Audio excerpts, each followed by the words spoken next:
How you guys doing? This is the Mouth of the South, John Schiavone, and the Beast of the East, Jonathan Perriente from Downtown Sports, where sports come home. Are you registered to vote at your current address? It's a really important question. More than 60% of eligible voters have never been asked to register. Headcount.org is working to change that. At headcount.org, you can also check your registration status. Millions of people get purged from the voter rolls every year. Everyone should check their registration status every year.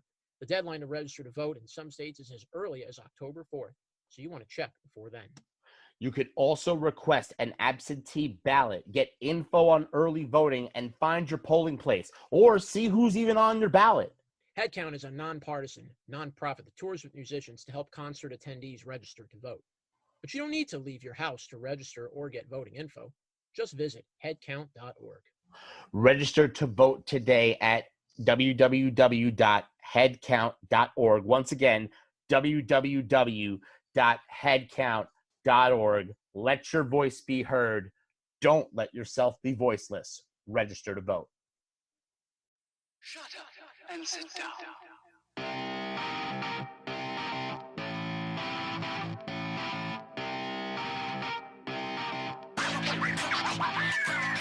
Coronavirus paused every North American professional sport, a couple of whom were finishing out their regular seasons and getting set for the playoffs. One of the greatly affected organizations right now with this is the NBA. 65 games into their regular season with 17 to play. And the coronavirus came along, and as soon as the first NBA player tested positive, that was Rudy Gobert, not only was the Jazz game canceled, the rest of the season was suspended. And now you have to look at the longer COVID-19 and this shutdown keeps going. The questions grow. Will there be a rest of the NBA season to salvage? And could there even be a playoff? Adam Silver, the commissioner, wants the season to finish out. He wants there to be a championship. The issue, though, you have is right now it would be done with no fans. The NBA has thrown ideas around of holding it in one specific quarantine location, which in this case would be Las Vegas. But the repercussions of restarting the season later also affects next season. It also affects other in-between events down the road as well, heading towards 2020, 2021. The NBA Draft Combine, for example, is supposed to be held May 21st to May 24th. You then would have had the NBA Finals, which were supposed to start June 4th and continue the latest till June 21st. By delaying the season now because of COVID-19, depending when the commissioner decides to restart the season, you're going to have games going past June, maybe even going into July. And then the plan is to start the regular season for next year in December. And there's some problems with that. The NBA plays 82 games in the regular season. How can the NBA go back to an 82-game season, particularly when you're starting it in December? You have days off teams need to have, the All-Star game, the trade deadline. You have always the off-season, moves being made, teams making deals, trades. How will all of this happen if the NBA season gets pushed further and further back? The other question, of course, will be teams like to rest players when they play a tremendous portion of games in a span of the season. Sometimes teams could be playing 8 games in 13 days. So barely 5 days of rest between those 8 games in 13 days. You want to be resting some of your players, particularly if they're logging a lot of minutes, as a way of keeping them fresh, making sure they don't get injured. So these are things the NBA really has to think about right now, and the very health of their players as well. So Commissioner Silver has some tough decisions to make. As of right now, May 15th, NBA players are going to see their salaries cut 25%. Some NBA players have already gone out of their way to help pay employees who right now are out of work. Furloughed, some of them are. And right now, with the NBA not making profit, there are probably going to be layoffs from each and every one of these positions. You're going to see possibly security in the NBA. People do security for NBA games. They could get laid off.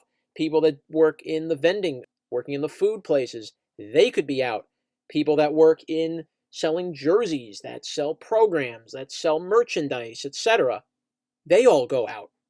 And for the NBA, which generates a lot of revenue every year, not just for its regular season, but for its primetime games, the holiday games they play every year, particularly on Thanksgiving, Christmas, and New Year's, the All-Star game, and more importantly, the NBA playoffs themselves. Not only is that going to be an issue, then you have the NBA draft that takes place in June. You have the Summer League that comes during the middle of the summer. The NBA Draft Combine, which I already mentioned, will be in May. I cannot even see May 21st. So the NBA Draft Combine's a month away in Chicago. That's very likely now going to get bumped further down the schedule right now. When it will be rescheduled, we don't know. But right now, a lot of things in the NBA as far as can they continue their season, can they have a playoff this year, that is all up in the air. Should the NBA stop its season, it's going to be really unfortunate for several NBA teams that were having a great year and not either being able to defend their title, wins, and being one of the top seeds to be a playoff contender. All of that is in danger of getting thrown out. And what the NBA now does going forward is going to raise a lot of questions. Can the NBA season possibly continue? Well, the longer the virus goes on, the longer things continue to spiral, leaves a lot of things in question. Right now, the NBA, currently suspended, is projected to lose $800 million. This is from, of course, having ads, advertisements, sales of jerseys, the games that they play. All that is now lost revenue because of COVID-19. So if you do have a season next year as well, and you started in December, there's going to be an outroar from players. How are we going to fit all these games in? How many players are going to be able to rest? How many games? How can players be expected to play? How many games in a week? Do they even have 82 games next year? Maybe they have to shorten the number of games next year. Maybe even shorten the amount of games this year just to close out the regular season to have the playoffs happen on time. These are very, very important decisions now that Commissioner Silver has to make. Does the NBA season have any reason to go on, particularly when you're not going to have fans in the stands? Is it going to feel the same to continue a season during a pandemic? While currently South Korea is restarting its baseball season, they just actually did it today, but they're going to follow the current rules of no fans in the stands and everybody will wear a mask. That really can't work in the NBA. What, every possession the players are going to have to keep changing the basketballs that they dribble because everyone's going to have their hands on the ball. Even if you wear a mask, you have sweat running down your neck. A lot of these little things that the NBA really has to make a tough decision on. Can the NBA season go on? In a couple of weeks, Commissioner Silver has to make that decision. So we will see very soon the fate of the NBA in 2020. You can listen to myself and my broadcast comrade, John the Mouth of the South Schiavone, on Anchor.fm, on Spotify. We are Downtown Sports, and we will have more of rants like these and our regular show every single week. Just tune in to Anchor.fm, search Downtown Sports to listen into each of our upcoming podcasts.